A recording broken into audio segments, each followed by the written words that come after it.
நெட்ட மாதிரி நான் வேலைக்கு போயிட்டு வரேன். ஏங்க வேலைக்கு போறதெல்லாம் இருக்கட்டும், சம்பளம் ரூபாய்ங்க. சம்பளமா? சம்பளம் சனிக்கிழமை தான் தருவாவ.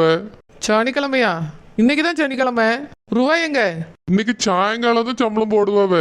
அக்கௌண்ட்லயே போடுவாவே? கையில தான் தருவாவ. நெட்ட மாதிரி எத்தனை நாள் வேலைக்கு போயிருக்கேன், வேலைக்கு போகலன்னு பார்த்து ரூபா தருவாவ. இங்க பாருங்க, சம்பளம் ரூபாய் வந்த உடனே மொத்தத்தையும் கொண்டு போய் உங்க அம்மாட்ட கொடுக்காதங்க. ஏன்ட்டு தாங்க, நான் வச்சுக்கிடி. என்ன சொன்னது புரியுதா? அது நெட்ட மாதிரி எங்க அம்மா சம்பளம் ரூபா வந்த உடனே ஏன்ட்டு தான் சொல்லியிருக்காவ. வாண்ட தாண்டா யாசுவாவில. ஏங்க உங்க அம்மா எங்கேயுமே வெளியே போறது இல்லைங்க, எப்பவுமே வீட்லயே தான் இருக்காவ. அவிட்ட எதுக்கு ரூபா கொடுக்குறிய? எப்ப பார்த்தாலும் அதை வாங்கிட்டு வா இதை வாங்கிட்டு வான்னு ஏன்ட்டு தான் சொல்லியாவ. நீங்க அதனால உங்க அம்மாட்டெல்லாம் ரூபா கொடுக்காதங்க. ரூபாயை ஏன்ட்டு தாங்க, நான் வீட்டுக்கு பொருள் வாங்கிட்டு வந்து சமைச்சு வைக்கேன். மிச்சம் இருந்தா சேர்த்து வைக்கேன். நெட்ட மாதிரி நான் எங்க அம்மாட்ட கொடுக்கேன், நீ எங்க அம்மாட்ட கேட்டு வாங்கிக்கியா? உங்க அம்மா கேட்டாலும் தரமாட்டேங்காவ. ரூபா தாங்கன்னு கேட்க வேண்டியதா இருக்கு. ரூபாலாம் தர முடியாது, உங்க அப்பா வீட்டுல போய் வாங்கு, உங்க அம்மா வீட்டுல போய் வாங்குன்னு சொல்லியாவ. நான் வேற ஹோட்டல்ல காய்கறி கடன் வேற வச்சுட்டு வந்திருக்கேன், அதுக்கு வேற கொடுக்கணும். அதனால சம்பள ரூபாயை ஏன்ட்டு தாங்க. எங்க அம்மா யாசுவாவில. நீங்க சொல்லுங்களா, என்னைய தானே எல்லா இடத்துக்கும் அனுப்பி விடுவியாவ. நான் சம்பள பணத்தை செலவு பண்ணியே. ஏன் இந்த வீட்டுல எனக்கு இது கூட உரிமை இல்லையோ? உங்க பொண்டாட்டி தானே நானு.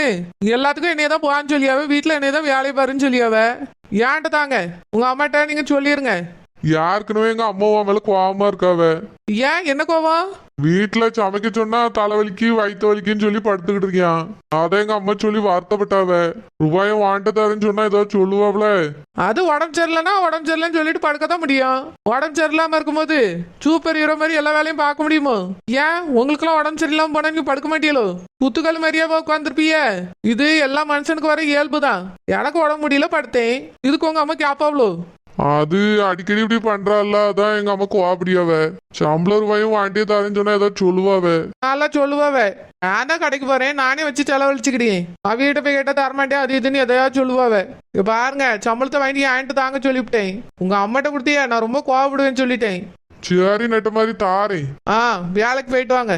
வரும்போது ஏன்ட்ட கொண்டு வந்து நேரம் தரணும். உங்க அம்மா வழியில உட்காந்துருந்தாலும் சம்பளம் போடலன்னு சொல்லிட்டு நேரம் இங்க வந்துடணும்னு சொல்லிட்டேன். சரி சரி போயிட்டு வரேன். போயிட்டு வாங்க. சொல்லலைன்னா கொண்டு போய் மொத்த ரூபாயும் அவைய அம்மாட்ட கொடுத்துருப்பாரு. வேற போய் 5க்கும் 10க்கும் நான் அந்த பொம்பளைட்டு கேட்டுட்டே இருக்கணும். அது இனி 10 பைசா கூட மதிக்க மாட்டேங்க. இப்பெல்லாம் ரூபா கேட்டாலும் உங்க அப்பாட்ட போய் கேளு, உங்க அம்மாட்ட போய் கேளுங்குது. எங்க அம்மாட்ட போய் கேட்டா எங்க அம்மா கோவப்படியா, நீ என்ன லட்சமா சம்பாதிச்சா கொடுத்தான்னு கேக்கா.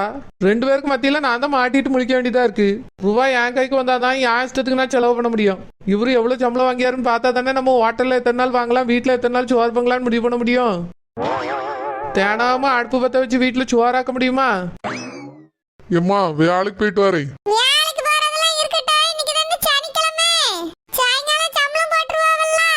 ஆமாமா.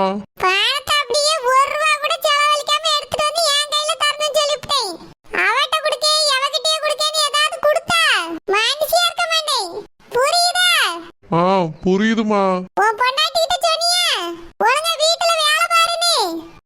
சொல்லிருக்கேம்மா, இனி பாப்பா.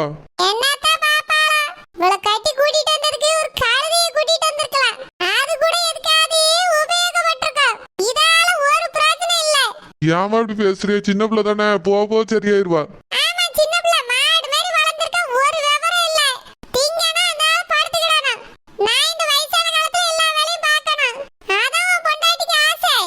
ஏமா அவட்ட சொல்லிருக்க வேலை பாப்பா. ஏமா நெட்ட மாதிரி தானே காய் வாங்குறதுக்கு மளிகை ஜாமான் வாங்குறதுக்குலாம் கடைக்கு போறாளா? பேசாம அவட்டையும் கொஞ்சம் ரூபா கொடுத்து வைப்போமா? இல்லனா சம்பளத்தை நான் அவட்டே கொடுத்துறியே, அவளே செலவழிக்கட்டும். உங்களுக்கு எதுக்கு அந்த கஷ்டம், அவளே பாத்துக்கிடுவா.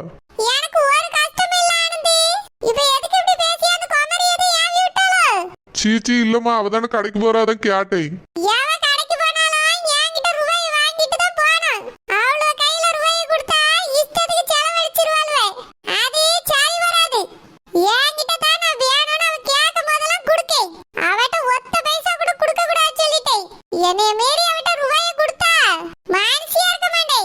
இல்லம்மா நான் முழுசா குடுக்கல, பாதியாவது கொடுத்து வைப்போமே. பாதி சம்பள பணத்தை கொடுத்துட்டு இந்த வாரம் முழுக்க இந்த காசை வச்சுதான் நீ சமாளிக்கணும்னு சொல்லிடுவோம். அவ எப்படி சமாளிக்கான்னு பாப்போமே.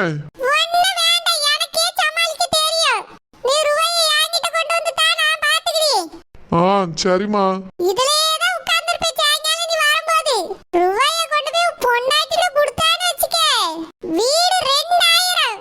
இல்லம்மா கொடுக்க மாட்டேன். அதான் அவளுக்கு தேவைன்னா நீங்க கொடுப்பீல்ல, உங்ககிட்டே கொடுக்க. சரி சரி போய் வேலையை பாரு. ஆ சரிம்மா. நெட்ட மாதிரி என்னடான்னா ஏன்ட்ட ரூபாய் தாங்கன்னு கேக்கா. எங்க அம்மா என்னடான்னா அவட்ட ரூபாய் தரக்கூடாது, ஏன்ட்ட தான் தரணும்னு சொல்லியாவ. இப்ப நான் என்ன செய்ய? நெட்ட மாதிரி பேச்சு கேட்கணுமா இல்ல எங்க அம்மா பேச்சு கேட்கணுமா? எங்க அம்மாட்ட கொடுத்தா நெட்ட மாதிரி வச்சுக்கிடுவா, நெட்ட மாதிரிட்ட பணம் கொடுத்தா எங்க அம்மாக்கு வச்சுக்கிடுவாவ. இந்த மாதிரி ஒரு சூழ்நிலையில நான் என்ன முடிவு எடுக்க?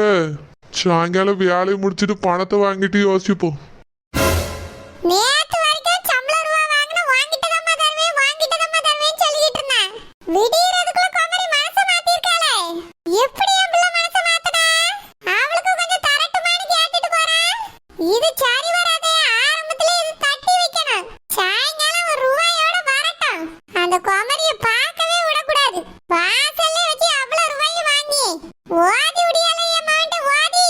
ரூபாய் எப்படி அவ கைக்கு போகுது நான் பாத்துறேன் இன்னைக்கு. அலமேலக்கா அலமேலக்கா.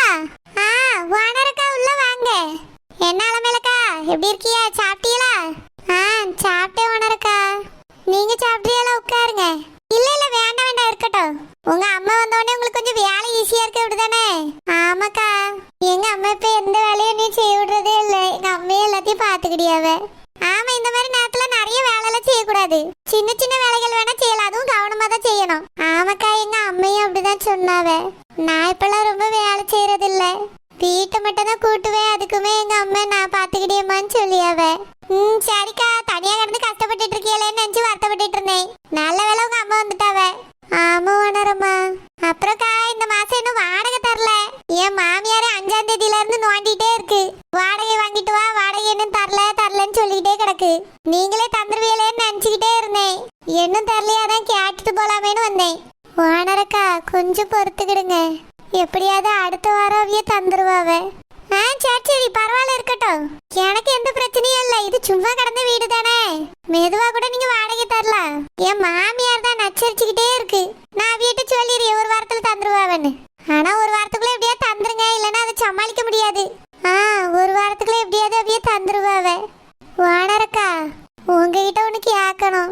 என்ன கேளுங்க. அது வட்டிக்கு பணம் தரவிய யாராவது உங்களுக்கு தெரியுமா? வட்டிக்கு பணம் வேணுமா? அப்படி எனக்கு அவசரம் வட்டிக்கு வாங்குற அளவுக்கு? அது வானரக்கா என்னோட பிரசவ செலவுக்கு தான். என் புருஷன் அங்க எங்கன்னு கடன் கேட்டு பார்த்தாவ, எங்கேயுமே கிடைக்கலையா. அதான் வட்டிக்கு வாங்கலாமான்னு உங்ககிட்ட கேக்கேன். வேண்டாம்க்கா வட்டிக்கெல்லாம் வேண்டாம். வாங்கிட்டியே உங்களுக்கு தான் பெரிய தலைவலியா இருக்கும். மாசம் மாசம் வட்டி கட்டணும், பிறகு அசலும் வேற கட்டணும். வட்டிக்கு மட்டும் பணம் எங்கேயும் வாங்காதங்கக்கா. உங்களுக்கு தெரிஞ்ச வீட்டை பணத்தை கடனா கேட்டு வாங்குங்க, வட்டிக்கு மட்டும் வாங்காதங்கக்கா.